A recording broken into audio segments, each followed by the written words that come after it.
الأديان وما كنا لنهتدي لولا أن هدانا الله وأكمل لنا ديننا وأتم علينا نعمته ورضي لنا الإسلام دينا فلا نعبد ولا نستعين إلا بالله ألف بين قلوب أهل الإيمان فأصبحوا بنعمته إخوانا وحثهم على أن يكونوا كأعضاء جسد واحد أنصارا وأخدانا ونشهد أن لا إله إلا الله وحده لا شريك له ونشهد أن سيدنا وسندنا وشفيعنا وحبيبنا وطبيبنا ومولانا محمد وبارك وسلم أما بعد فقد قال النبي صلى الله تعالى عليه وسلم الوضوء صلاح المؤمن أو كما قال عليه الصلاة والسلام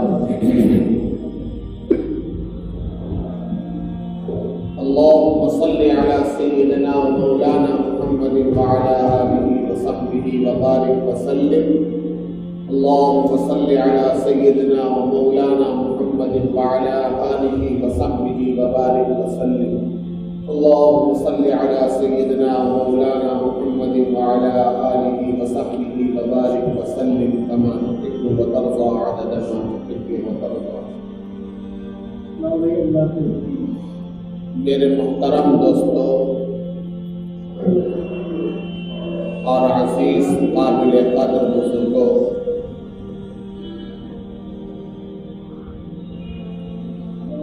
خطبہ مسنونہ کے بعد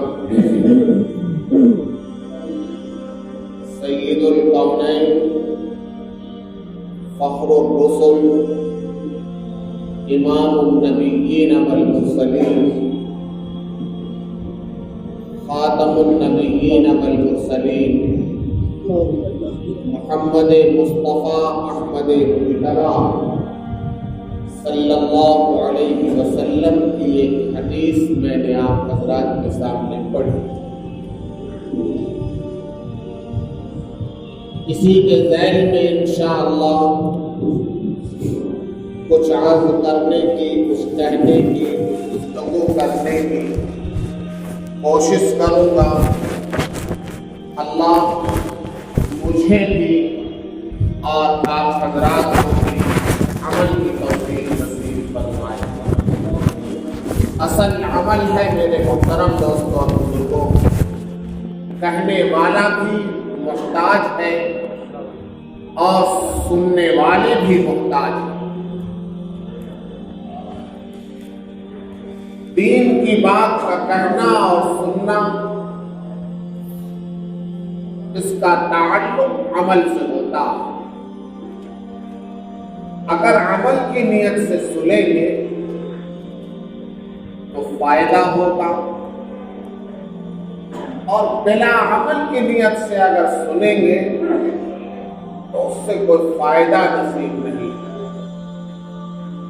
اس لیے عمل کی نیت سے سنیں، عمل کے ارادے سے سنیں. انشاءاللہ ثم انشاءاللہ بڑا نفع اللہ بھی اللہ.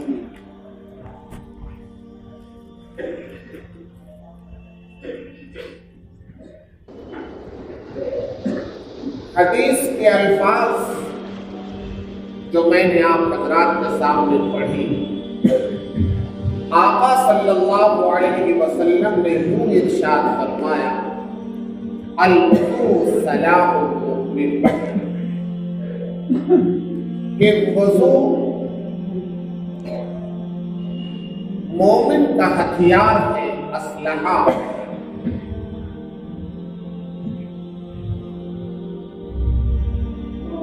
وضو ایک ایسی محکم نشان عبادت ہے، عمل ہے جس کے کرنے کا حکم اللہ رب العزت نے اس امت کو دیا. اللہ رب العزت نے ارشاد فرمایا جب تم میرے حضور میں حاضر ہو، یعنی نماز پڑھنے کے لیے میرے حضور میں اپنی پیشانی کو رگڑنے کے لیے، سر نکو کرنے کے لیے جب تیار ہو تو اس کے لیے تمہیں پہلے وضو کرنا شرط ہے. اسی کو قرآن حکیم نے بیان فرمایا یا ایھا الذین آمنوا اذا قمتم الی الصلاۃ فاغسلوا وجوہکم وایدیکم الی المرافق وامسحوا برؤوسکم وارجلکم الی الکعبین. اللہ نے حکم دیا کہ جب تم میرے سامنے جھکنے کے لیے، اپنی پیشانی کو رگڑنے کے لیے اور میرا اہم ترین فریضے کو ادا کرنے کے لیے آؤ تو پہلے وضو کرو. قمتم الی الصلاۃ، جب بھی نماز کے لیے تم آؤ تیاری کرو، وضو کرو. اور آقا صلی اللہ علیہ وسلم نے ارشاد فرمایا مومن کو بشارت کی خوشخبری سنائیں. کیا ایمان والو، یہ وضو کوئی چھوٹا موٹا عمل نہیں ہے کہ بھاگتے دوڑتے پانی کے چھپکارے منہ پر مارے، ہاتھوں پر مارے، پیر دھویا اور ختم ہوا. نہیں، بلکہ ایک مستقل عمل ہے، اور اس عمل کے اندر اللہ رب العزت نے بڑی طاقت رکھی. وضو بہت بڑی طاقت کا حامل ہے. بڑی طاقت اللہ رب العزت نے اس عمل کے اندر رکھی.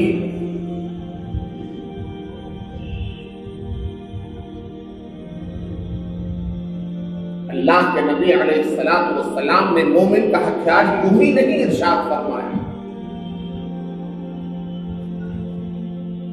بلکہ اس کی حقیقت ہے. اس کے پس منظر پر اگر نظر ڈالی جائے تو اس کی حقیقت کھل کر سامنے آتی ہے. اسی لیے اللہ کے نبی علیہ السلام نے فرمایا کہ مومن کو چاہیے کہ ہر وقت باوضو رہے، کیونکہ اللہ کے نبی علیہ السلام نے ارشاد فرمایا کہ مومن دنیا کے اندر جس حالت میں زندگی گزارتا ہے اسی حالت میں اللہ اس کو موت دیتا ہے. کما تعیشون تموتون، حدیث کے الفاظ. مومن دنیا کے اندر جس طریقے پر زندگی گزارے گا، جس حالت کے اندر زندگی گزارے گا، اسی حالت پر اس کو موت آئے گا. کہ اللہ کے نبی علیہ السلام نے فرمایا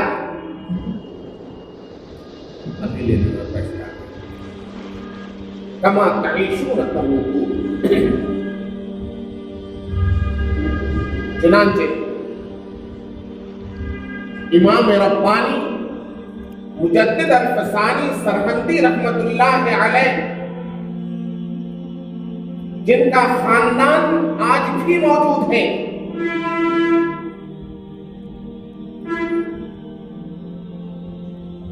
حضرت مولانا ذوالفقار احمد صاحب نقشبندی دامت برکاتہم العالیہ، جو اس وقت عالم اسلام میں نقشبندیہ سلسلے کے سب سے بڑے بزرگ، وہ اپنے مکتوب کے اندر لکھتے ہیں کہ میں ایک مرتبہ سفر پر تھا، درمیان میں وہ بستی، وہ مقام پڑا جہاں حضرت شیخ سرہندی رحمت اللہ علیہ کے خاندان کے لوگ رہتے. میں ان کے محلے میں، ان کی کالونی میں پہنچا کہ امام ربانی کے خاندان کی زیارت کروں. زیارت کے لیے جب میں پہنچا، ملاقات کی، ان کے یہاں بیٹھا، مغرب کی نماز کا وقت ہو گیا.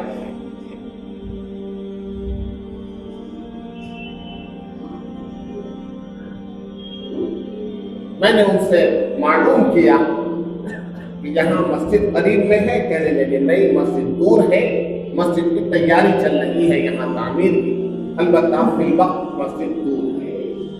یہی نماز ادا کی جائے۔ جماعت کی تیاری ہوئی، سامنے میدان میں کچھ بچے 10-12 بچے فٹ بال کھیل رہے تھے۔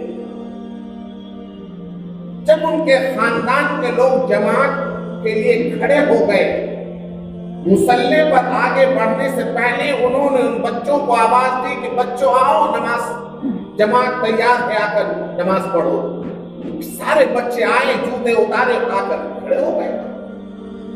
حضرت مولانا پیر ذوالفقار صاحب رحمۃ اللہ علیہ دامت برکاتہم العالیہ فرماتے ہیں کہ مجھے بڑا تعجب ہوا کہ یہ بچے ابھی تو کھیل رہے تھے، آ کر وضو بھی نہیں کی اور جماعت میں شریک ہو گئے۔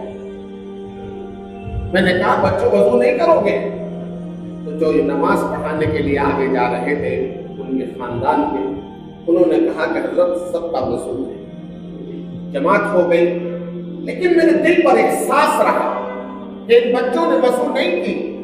احساس رہا کہ یہ کھیل رہے تھے، کود رہے تھے، وضو نہیں کی۔ امام صاحب نے نماز پڑھائی اور فارغ ہوئے، اور میرے چہرے کے اثرات سے انہوں نے پہچان لیا کہ ان کو اس بات کا افسوس ہے اور احساس ہو رہا ہے کہ ان بچوں نے وضو نہیں کی۔ کہنے لگے حضرت آپ کو شاید اس بات کا احساس ہے کہ ان بچوں نے وضو نہیں کی، لیکن میں آپ کو یقین دلانا چاہتا ہوں کہ یہ بچے باوضو تھے۔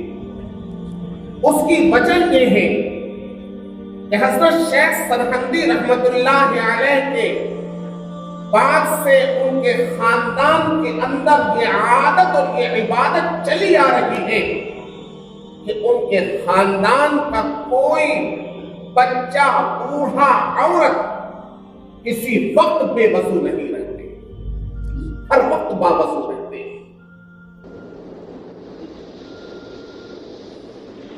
کوئی تو وجہ تھی، کوئی تو مقام ہے وضو کا۔ تو امام ربانی مجدد الفسانی رحمت اللہ علیہ جیسی عظیم المرتبت شخصیت، ان کے خاندان کے اندر یہ عادت چلی آ رہی ہے۔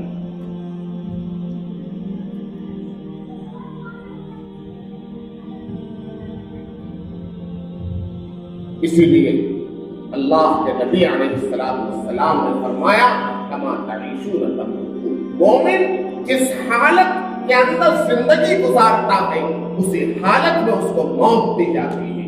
اگر ہم دنیا کے اندر باوضو رہ کر زندگی گزاریں گے تو اللہ موت بھی ہمیں وضو کی حالت میں نصیب فرمائے۔ بڑے فوائد ہیں، بڑے فضائل ہیں وضو کے۔ ایک کتاب میں واقعہ لکھا، بڑی معتبر کتاب، معتبر واقعہ، جس کے راوی معتبر، فرماتے ہیں کہ ایک عورت نے نماز کی نیت باندھی، قریب میں اس کا بچہ کھیل رہا تھا، برابر میں تنور جل رہا تھا۔ اس عورت کا کوئی دشمن رہا ہوگا، کوئی حاسد، کوئی معاند رہا ہوگا۔ اس نے موقع غنیمت سمجھا کہ عورت نماز پڑھ رہی ہے، بچہ برابر میں کھیل رہا ہے اور تنور بھی جل رہا ہے۔ وہ دشمن آیا، بچے کو اٹھا کر تنور میں ڈال دیا اپنی دشمنی کا بدلہ لینے کے لیے۔ عورت کو جنبش بھی نہیں ہوئی، نماز اطمینان اور سکون کے ساتھ پڑھتی رہی۔ نماز سے فارغ ہوئی، اٹھ کر مصلی سے تنور کے پاس گئی، جا کر دیکھا تنور دہک رہا ہے، بچہ اسی میں کھیل رہا ہے۔ بچے کو اٹھایا اور باہر لے گئے۔ لوگوں کو بڑا تعجب ہوا، واقعہ مشہور ہو گیا، پھیل گیا، لوگ آنے لگے اور اس عورت سے سوال کیا کہ بی بی تمہارا کیا عمل ہے جس کی وجہ سے اللہ تم سے اتنا راضی ہے کہ دہکتے ہوئے تنور کے اندر تمہارے بچے کو کھیلتے ہوئے دیکھا گیا۔ صحیح سالم باہر نکالا، وہ عورت کہنے لگی کہ میں نے اس راز کو پوشیدہ رکھا، لیکن جب آج یہ راز کھل گیا تو میں اس کی وجہ بتلا دیتی ہوں کہ میرا اور اللہ کا تعلق کیسا ہے، کس وجہ سے ہے۔ اس تعلق کا پردہ میں فاش کر دیتی ہوں۔ اس عورت نے کہا کہ میرے اندر 4 عادتیں ہیں جس کی وجہ سے مجھ سے میرا اللہ اس درجہ راضی ہے کہ کوئی ٹھیس میرے دل کو نہیں پہنچنے دیتا۔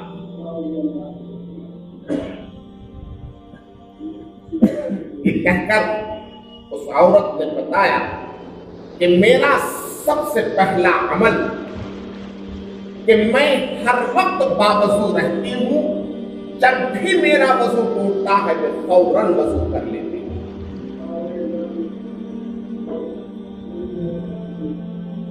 دوسرا عمل، جب بھی میں وضو کرتی ہوں 2 رکعت تحیۃ الوضو کی نیت سے نفل ادا کرتی ہوں۔ تیسری عادت، جب بھی میرے سامنے کوئی ایسا ضرورت مند حاجت مند آتا ہے جس کی ضرورت اور حاجت کو پورا کرنے کی میرے اندر صلاحیت اور طاقت اور استطاعت ہوتی ہے، میں اس سے دریغ نہیں کرتی۔ چوتھا عمل کہ جب بھی مجھے کوئی تکلیف پہنچاتا ہے، ایذا پہنچاتا ہے، ٹھیس پہنچاتا ہے، میں اس پر صبر کرتی ہوں۔ یہ میرے 4 عمل ہیں۔ ان چاروں اعمال کی وجہ سے میرا مالک مجھ سے اس درجہ راضی ہے، اس درجہ راضی ہے کہ مجھے کوئی تکلیف، غم، رنج پہنچنے نہیں دیتا۔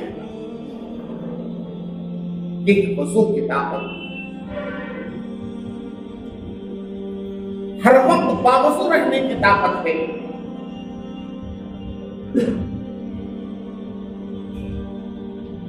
اس امت کے اندر بہت سی مائیں وہ گزری ہیں جنہوں نے کبھی اپنے بچے کو بغیر وضو کے دودھ نہیں پلایا۔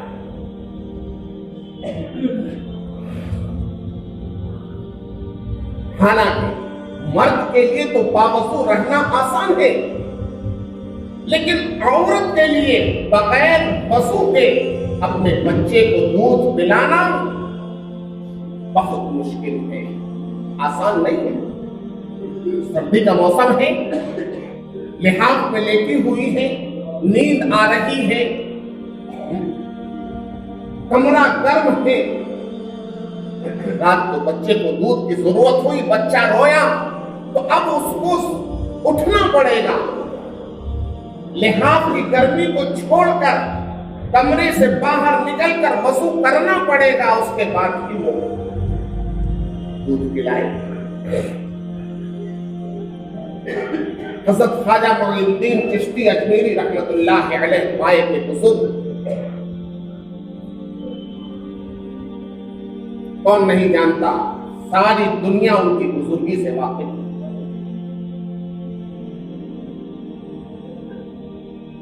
بنگال تشریف لے گئے، ان کے دستے حق پرست پر بنگال میں 7 لاکھ غیر ایمان والوں نے ایمان قبول کیا اور 70,000 ایمان والوں نے توبہ اور استغفار کی اور بیعت کی ان کے ہاتھ پر۔ حضرت بہت خوش کہ اللہ نے اتنی بڑی دولت، اتنی بڑی سعادت مجھے نصیب فرمائی کہ میرے ہاتھ پر 7 لاکھ لوگ ایمان لائے اور 70 لاکھ لوگوں نے توبہ استغفار کی اور بیعت حاصل کی۔ بہت خوش ہوئے، واپس تشریف لے گئے گھر، بہت خوش تھے۔ والدہ نے پوچھا معین الدین بہت خوش نظر آ رہے ہو، آج کیا بات ہے؟ کہنے لگی اماں جان، بڑی خوشی کی بات ہے کہ بنگال میں میرے ہاتھ پر اتنے لوگوں نے ایمان کو قبول کیا، اتنے لوگوں نے توبہ و استغفار کی بیعت حاصل کی، اس لیے خوشی ہو رہی۔ تو والدہ نے کیا جواب دیا؟ غور کیجئے۔ والدہ نے کہا معین الدین اس میں تمہارا کوئی کمال نہیں ہے، معین الدین اس میں تمہارا کوئی کمال نہیں، اس میں کمال میرا ہے۔ حضرت خواجہ معین الدین چشتی اجمیری رحمت اللہ علیہ نے بڑے لاڈ اور پیار کے انداز میں والدہ سے پوچھا کہ امی جان آپ کا کیسے اس میں کمال ہے؟ کہنے لگی بیٹا معین الدین جب سے تو پیدا ہوا تھا اور آج تک جب تک تو دودھ پیتا رہا بغیر وضو کے میں نے کبھی تجھے دودھ نہیں پلایا، اور جب تو کھانا کھانے لگا آج کی تاریخ تک میں نے بغیر وضو کے کھانا پکائے بغیر تجھے نہیں پلایا۔ دودھ پلاتی تھی تو وضو کر کے، کھانا پکاتی تھی تو وضو کر کے، کھانا کھلاتی تھی تو وضو کر کے، تو اس میں تیرا کمال نہیں میرا کمال ہے۔ یہ طاقت ہے وضو کے اندر، بڑی طاقت رکھی اللہ رب العزت نے اس وضو کے اندر۔ میرے محترم دوستوں بزرگوں، یہ ایک عمل ہے مستقل۔ اللہ رب العزت نے حکم دیا، میرا کلام جو تمام کلاموں کا سردار ہے، جس کو قرآن حکیم کہا جاتا ہے، اس کے لیے اللہ رب العزت نے حکم دیا کہ بغیر وضو کے میرے کلام کو ہاتھ نہ لگانا۔ حکم دیا ہے ایمان کو، لا یمسہ الا المطہرون۔ آخر کوئی تو وجہ، کوئی تو طاقت ہے اس عمل کے اندر کہ اللہ رب العزت جب اپنا فریضہ ادا کرنے کا حکم دے رہا ہے تو حکم ہے کہ پہلے وضو کیجئے، اور جب اپنے کلام کو چھونے کے لیے فرماتا ہے تو حکم دیتا ہے کہ پہلے پاکی حاصل کیجئے، لا یمسہ الا المطہرون۔ بڑی طاقت رکھی اللہ رب العزت نے، مومن کا ہتھیار ہے۔ اگر مومن ہر وقت باوضو رہے تو اللہ کی ذات سے پورا یقین ہے کہ کوئی گزند اس کو نہیں۔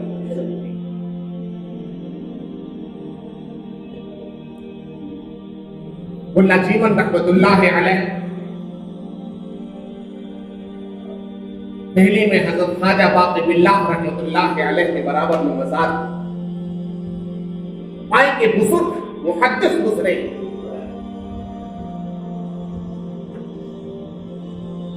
بادشاہ وقت کو اپنے محل کے اندر کوئی ضرورت پیش آئی، ملا جیون رحمت اللہ علیہ کی اپنے سپاہی کو حکم دیا کہ ملا جیون رحمت اللہ علیہ کو بلا کر لاؤ۔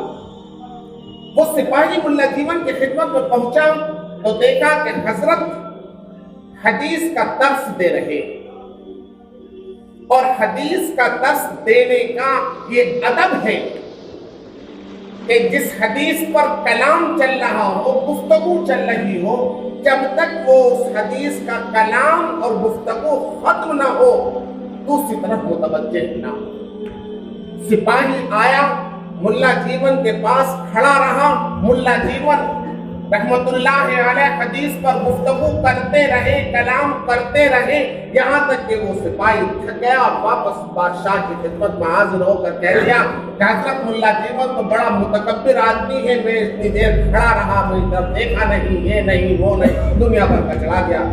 اور بادشاہ کا بیٹا خود ملا جیون رحمت اللہ علیہ کا شاگرد تھا اور اس درس حدیث کے اندر موجود تھا۔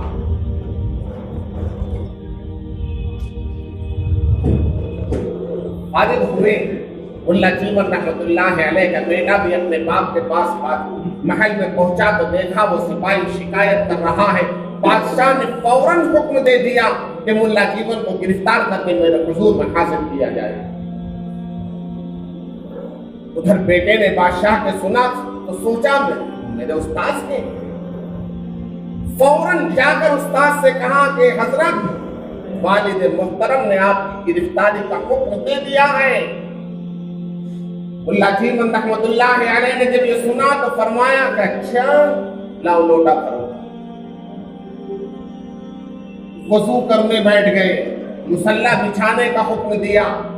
اب بیٹے نے سوچا کہ یہاں استاد وہاں باپ، اگر ملا جیون رحمت اللہ علیہ نے وضو کے بعد اللہ کے حضور میں ہاتھ اٹھا دیا تو میری باپ کی سلطنت تباہ و برباد ہو جائے گی۔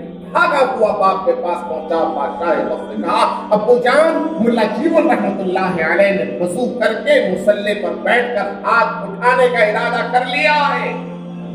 بادشاہ سلامت نے اتنی دیر نہیں کی کہ جوتا پہنے ننگے پاؤں محل سے بھاگا ہوا ملا جیون رحمت اللہ علیہ کی خدمت میں حاضر ہوا اور ملا جیون رحمت اللہ علیہ کو آواز دے کر کہا کہ حضرت خدا کے واسطے ہاتھ نہ اٹھا دیجئے ورنہ میری نسلیں تباہ و برباد ہو جائیں۔ وہ طاقت اللہ رب العزت نے وضو کے اندر رکھی۔